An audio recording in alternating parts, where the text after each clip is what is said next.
विद्या स्वादिष्ट किचनमध्ये मी आपले मनापासून स्वागत करते। आज मी तुम्हाला बुंदी रायता कसा करायचं ते दाखवणार आहे।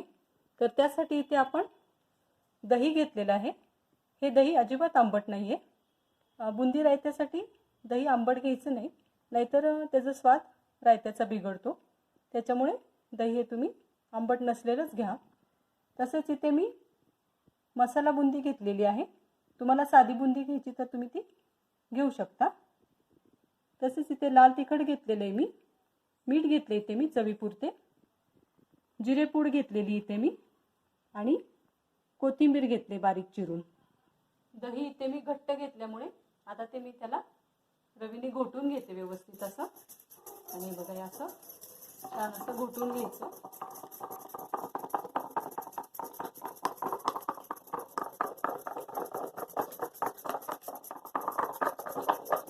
व्यवस्थित घोटलेल्या दह्यामधला बुंदी रायता अतिशय छान लागतो। आणि आता मी त्याच्यात थोडंसं पाणी ओतून घेते। पाणी ओतल्याने थोडंसं दही पातळ होतं आणि थोडंसं पातळ याच्यामध्येच आपण दह्यात बुंदी घालून घ्यायची। याच्यात बुंदी घातल्यानंतर काय होतं, ते सोकली जाते बुंदी त्याच्यामध्ये, दह्यामध्ये ती चांगली हे होती, टम्म फुगते आतमध्ये बुंदी। त्याच्यामुळे आपण ते घालून घेऊयात आणि थोड्याशा पातळ दह्यामध्ये। अशा रीतीने मी आता याला व्यवस्थित असं एकजीव करून घेते। याच्या गाठी बिठी काय असतील त्या दह्यामध्ये, त्या याच्यामध्ये व्यवस्थित अशा फुटल्या जातात दह्याच्या गाठी।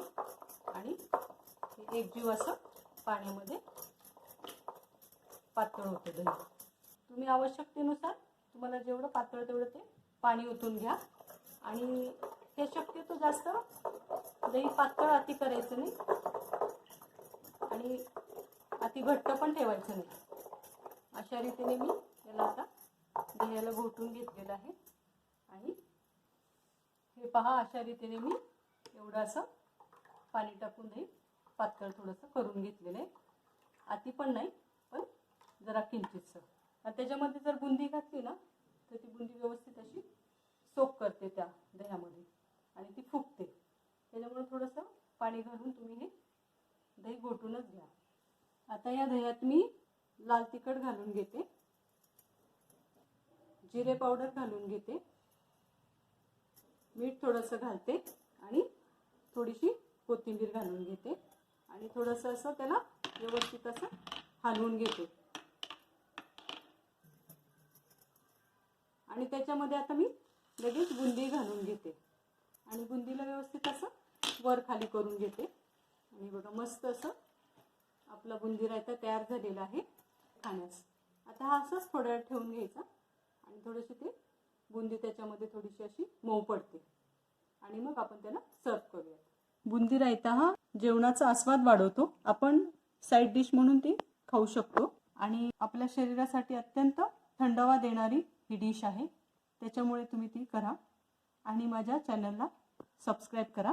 ही डिश आवडल्यास लाईक करा व्हिडिओला आणि शेअर करायला मात्र विसरू नका। धन्यवाद।